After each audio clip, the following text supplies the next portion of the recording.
We're going to be looking today at using our existing knowledge of word types in order to help us understand a text better and to build our vocabulary slightly.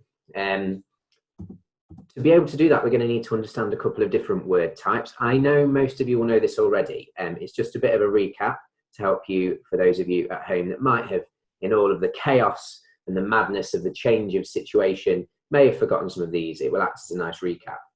It would be lovely, those of you that do know these though, to be saying it with me or sort of showing off to your parents before I can even get around to saying it. So the first thing we're going to need to know is we're going to need to know about nouns. Now, nouns, as you know already, they are the name given to people, places or things. And that's the easiest way of remembering nouns, but we are year 5 and 6 now, so we need to understand them slightly more. We need to be able to break those down further. And that breaks down into those proper nouns. They're the names of people or places, and they are the ones that we give a capital letter to. Mr. Hall being an example, your names being an example. Also places like London, England, France, Spain, Italy, whatever you want to say, they come with those capital letters. They're our proper nouns. We then have common nouns. They're the things all around us. So they are the objects and things. So I am sat on a chair. So chair is a common noun. There are 2 ukuleles behind me, a banjolele just here and a normal ukulele just here. They would be common nouns. Tree, banana, apple, sun, grass, car, all common nouns. We then have our collective nouns. They're the names given to a group of things. So, for example, you might have a flock of sheep. You might have a pride of lions. You might have a parliament of crows. There's an interesting one for you. It'd be nice to see if anyone can send me in some really obscure collective nouns, because I love learning new collective nouns. So do send me those via email if you know any other interesting ones. We then have our abstract nouns. Abstract nouns are a bit different. They are the name given to things that we can't touch, ideas, qualities or states of things. They're things like courage. They're things like bravery, things like love. They are things that we are naming, but that aren't necessarily common nouns. We can't touch them. They're not concrete. We can't actually get our hands on them. And then finally, pronouns, and they are those words that replace nouns. Most commonly, I, he, she, they are examples of those pronouns. We've then got verbs. Verbs are often referred to when you're younger as those doing words, and they're just the words that denote an action or something that is being carried out. So they're those words that tell us what is actually happening. Run, jump, laugh, read, cry, shout, sing. All of those are our verbs. We've then got adjectives. They're words that describe attributes of a noun. So they get paired up with those nouns to describe them. So for example, behind me, as I say, I've got the Dolomite Mountains. That's the name. Dolomite would have a capital D because that's a proper noun. It's the name of a place. Mountains would have a lowercase letter, so not a capital, beginning with M, so Dolomite Mountains. If I wanted to describe those mountains, I might say the superb Dolomite Mountains, the glorious Dolomite Mountains, the towering, magnificent, snow-capped Dolomite Mountains, if I wanted to expand that noun phrase. We've then got adverbs, and they do the same as adjectives do to nouns, but they describe verbs. They sometimes end in ly, but not always, so don't fall into the trap of thinking that anything ending ly must be an adverb. Lots do, but plenty of others don't. In fact, more don't if we counted them all up. So they describe the verb. So you might talk about, going back to my Dolomite Mountains, you might talk about somebody skiing elegantly down the slopes. We can also expand those to be adverbial phrases, so whole phrases that describe. So skiing as swiftly as a darting bird would be a way of expanding that to an adverbial phrase. It would also be a simile. So lots of overlap in the English language. So some of you may have already watched this. It is well worth, if you don't have a text at home, if you don't have a book of your own, do watch my chapter 4 read through on YouTube before you do this, because this will help you.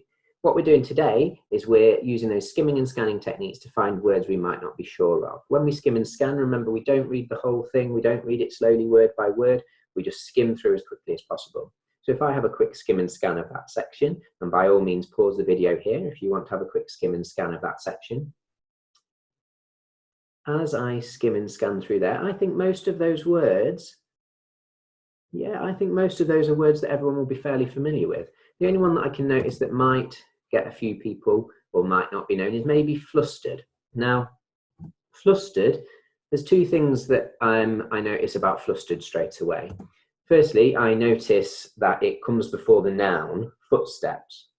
So that might suggest that flustered is an adjective, seeing as it's being paired up with a noun, and we know that adjectives do get paired up with nouns. I also noticed that it's got that suffix ed on the end, and we've talked about that suffix a lot. That suffix is often one that comes on a verb to make it past tense. So you might be able to be in a fluster, and therefore you could be flustered if it was past tense. So if it is an adjective, then it might be describing the noise that the footsteps make on the corridor. So I might be able to maybe swap it for words like loud, and then I can put it in the context and see if that works. A minute or so passed before loud footsteps could be heard from within. That would work. So maybe it's an adjective, and then a synonym could be loud. However, it could also still be a verb because it has got that ed suffix. And if I'm not sure, the best thing to do is to then go to a dictionary and have a look. If you don't have a dictionary at home, you can go online and just type in flustered meaning, and it will come up with a dictionary definition, which is what I did. And that brought up this. Fluster. So there we go. Clearly the root word is fluster. Add the past tense suffix ed, makes it flustered, and it is a verb. So I was wrong about it maybe being an adjective. I was correct with my first guess that it could potentially be a verb. Onto the next page, and we need to skim and scan again. Now this one, spot on first word, stout. Not a common word that I hear all that often. So potentially stout could be a tricky one. So I'll put that there for now. Let's have a skim and scan through the rest of it, and we'll see if there are any others. Again, you can pause the video here, give yourself a moment to skim and scan it.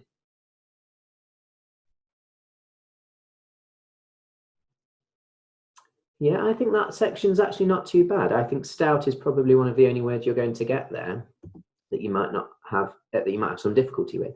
So I can see straight away, stout and fat-necked, a neatly trimmed beard, the only evidence of where the chin ended and the neck began. I can see that it's forming part of an expanded noun phrase to describe the man in question, the master in this case, of the orphanage. So the man's clearly quite fat. Oh, and if it's forming part of an expanded noun phrase, I do apologise, I've skipped on somewhat there. If it's forming part of an expanded noun phrase, then it must be an adjective. If it's forming part of a noun phrase, we know it's going to be then describing that noun. So it's going to be an adjective. So the man is clearly quite fat, tells us that he's fat-necked. So his weight's being described already quite well. So it might be something else about the man, stout. It might be tied in with being fat. So it's probably going to be to do with being fat, but it might be maybe to do with his height. So maybe the idea that he's not very tall. It does tell us that he is much shorter than Vindictus Sharp, who is much taller than the average man. So maybe it could be short. So short and fat-necked, a neatly trimmed beard. That would work. It fits the context. Again, I'm not 100% certain. So the best thing to do is to look it up on in the dictionary again. So again, stout, adjective, we were spot on. It is an adjective. But it means of a person who is rather fat or of heavy build, or strong and thick. So quite wide, maybe, stout might mean. Okay, we're starting to get the idea now. We use those skimming and scanning techniques. Put my teeth back in.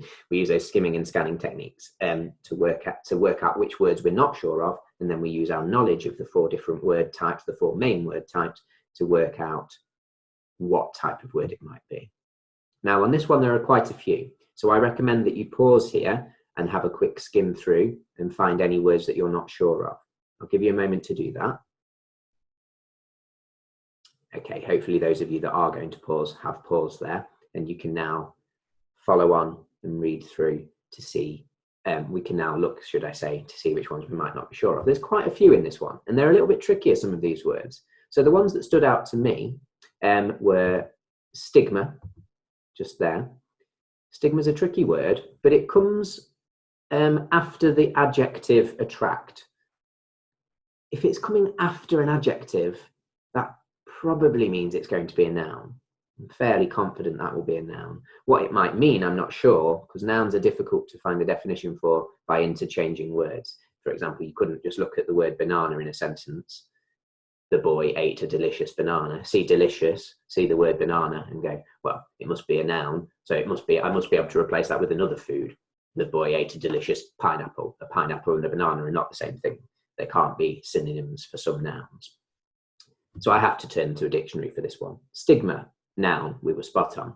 A mark of disgrace associated with a particular circumstance, quality, or person. So it's when someone is known or when somebody gets a name as something negative, a stigma becomes attached to them. Doesn't have to be a person, it could be a circumstance or a quality, as it says. Okay, the next word that I thought might struggle, some people might struggle with, is hollow. Now, again, it's part of a noun phrase here. The boy taken on a haunted, hollow sort of look. So it must be an adjective. And again, I can turn to the dictionary and we get that confirmed. Hollow is an adjective having a hole or empty space inside. I bet there were some of you shouting at the screen because I'm sure some of you probably knew that. The next word that I came across was adorned, a little bit further down, just there. So adorned, again, has that ed suffix, which suggests it might be a past tense verb taken from the root word adorn, to adorn something. And as we look in the dictionary, we find that is absolutely right. So adorn, verb, can also be the past tense adorned, make more beautiful or attractive. So after this, they walked a passageway adorned with grand portraits of previous masters. So decorated and made more attractive with these grand portraits. And the final word, beneficiary. Beneficiaries, hard to say. Always a sign that it might be a tricky word when it's hard to say. So this one it's a really tricky word to work out just by looking at the sentence. I can see that it's being paired with previous masters and beneficiaries. So it's being paired with previous masters. Because I know that previous masters is a noun, there's a good chance beneficiaries might be a noun as well. But that one's hard. So that's definitely one to look in the dictionary for. Beneficiary, yeah, plural of then to make plural, beneficiaries. A person who a person who derives advantage from something, especially a trust, will, or life insurance policy. So a beneficiary is someone who gains by somebody leaving them things. So a beneficiary of a will. Tricky one to work out there. So what I'd like you to do is I'd like you to have a go at using those same skills that we've just practiced to be able to do this with a text of your own. By all means, use the text that I'm reading out online if you don't have one at home, but it is much easier if you do have a physical copy of something to do this with. Use those same techniques. Skim and scan through, find the words, identify them and write them down. Think about what type of word they might be it noun, verb, adjective or adverb. And then once you've worked that out, you should then see if you can think of what a synonym for that word might be by interchanging the word in the sentence itself. Once you've done that, you can then turn to a dictionary, and you shouldn't be turning to a dictionary straight away. You can then turn to a dictionary and see how close you were. Really well done if you've managed to work out what type of word it is. Even more well done if you've managed to think of a good synonym that actually fits for that particular word. That's the end of our Monday's lesson. So I'll be with you again tomorrow with a second lesson, this time looking at a different section of the text, still the same chapter, but a bit further on and with a different reading skill. Look forward to seeing you then. But for now, goodbye.